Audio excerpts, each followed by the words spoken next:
غذاؤں میں کم ہوتی غذائیت بڑا خطرہ بن گئی ہے۔ دنیا بھر میں ماہرین غذائیت نوٹ کرتے ہیں پچھلی تقریباً ہر غذا میں غذائیت ایک صدی کے دوران کم ہو چکی ہے۔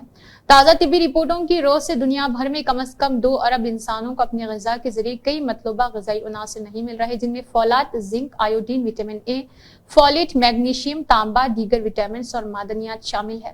نتیجہ یہ ہے کہ ہر سال غذائیت کی کمی کا شکار ہو کر لاکھوں بچے کسی نہ کسی بیماری میں مبتلا ہوتے ہیں اور پھر بچپن ہی میں چل بستے ہیں۔ لاکھوں بالغوں کو بھی یہ کمی موت کے منہ میں دھکیل رہی ہے۔ جو زندہ رہ جائے غذائیت کی کمی کے بعد ذہنی و جسمانی طور پر صحت مند نہیں ہوتے ہیں، ان کی زندگی معذوری کا نشانہ بن کر تکلیف دہ میں گزرتی ہے۔ غرض خوراک میں غذائیت کم ہو جانا بنی نوع انسان کے لیے ایک بڑا خطرہ ہے، فرق جنم لے چکا ہے۔ عام آدمی بھی اب نوٹ کرتا ہے کہ ماضی اور حال کی تقریباً تمام غذاؤں میں کافی فرق آ گیا ہے۔ مجھے یاد ہے 50 سال قبل جب میں نے شعور سنبھالا تو ہر غذا کی اپنی مخصوص خوشبو تھی۔ یہی وجہ ہے کہ ہم بچے جب اسکول سے واپس آئے تو گھر میں داخل ہوتے ہی محض خوشبو سونگھ کر جان جاتے تھے کہ آج امی نے آلو گوشت پکایا ہے یا بھینڈی پکائی ہے۔ اسی طرح سیب، خربوزے، انگور وغیرہ اپنی خوشبو ہی سے دور سے پہچانے جاتے تھے۔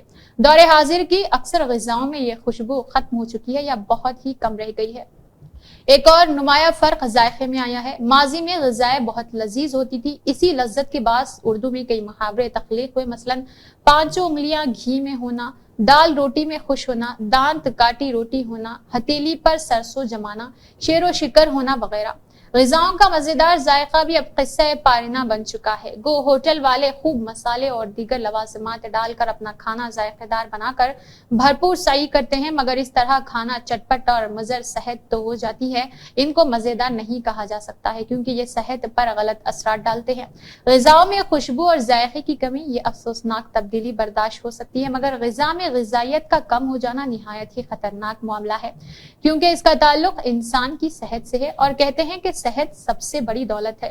خرابیوں نے کیوں جنم لیا ہے؟ اپنی مار برطانیہ کی ممتاز ماہر غذائیت انہوں نے 1997 میں اسی قسم کی ایک تحقیق کی تھی جسے عالمی طور پر شہرت ملی ہے۔ حکومت برطانیہ کے پاس 1930 کے عشرے کے غذاؤں میں وٹامن معدنیات کی مقدار موجود تھی۔ اس کے علاوہ تحقیق مقبول ہونے سے لوگ بعض غذائیں کھانا اور خریدنا ترک کر دیتے ہیں، یوں کسانوں کو نقصان پہنچے گا۔ یہی وجہ ہے کہ یہ تنظیمیں حکومتوں پہ بھی دباؤ ڈالتی ہے کہ ان محققوں کو فنڈز نہ دے جو مروجہ زرعی طریقوں کی خرابیاں اور تحقیق تجربات سے افشا ہوتی ہے۔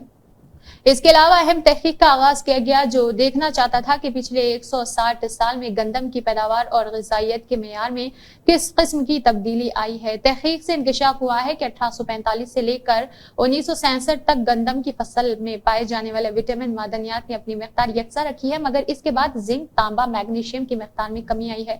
بعض ماہرین کا کہنا ہے کہ اس کی وجہ غیر نامیاتی یا مصنوعی کھادوں کا استعمال ہے۔ سبز انقلاب سیٹو میگرہ اور ان کی ٹیم پر یہ تحقیق سے منکشف ہوا ہے کہ 1967 سے لے کر 2000 تک گندم میں کئی غذائی عناصر کم ہو گئے ہیں۔ اس کے علاوہ 1960 کے عشرے میں زیادہ پیداوار دینے والے بیج ایجاد ہو گئے تھے۔ زیادہ پیداوار دینے والے بیجوں کو مقبول بنانے میں امریکی ماہر زراعت نارمن بورلوگ نے اہم کردار ادا کیا ہے۔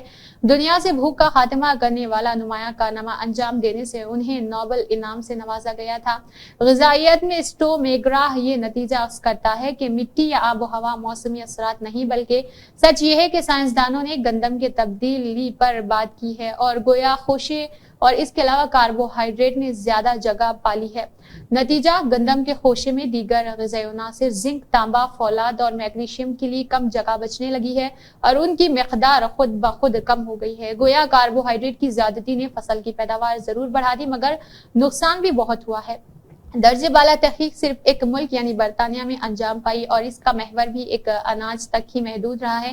زیادہ کاربن، کم غذائیت۔ پچھلے کئی عرصوں سے زمین کی فضا میں کاربن ڈائی آکسائیڈ اور دیگر سبز مکانی گیسوں کے مقدار میں مسلسل اضافہ ہو گیا۔ اس اضافے سے حیوانیات اور نباتات کی کئی اقسام پہ منفی اثرات مرتب ہوئے ہیں، مگر غذاؤں میں غذائیت کی مسلسل کمی ہونا سنگین مسئلہ ہو گیا ہے۔ پھوکی غذائیں انسان کا پیٹ تو بھر سکتی ہے مگر اسے صحت و تندرستی دولت نہیں دے پائے گی، پھر کمزور صحت کی وجہ سے انسان نئی بیماریوں کا نشانہ بنتا ہے۔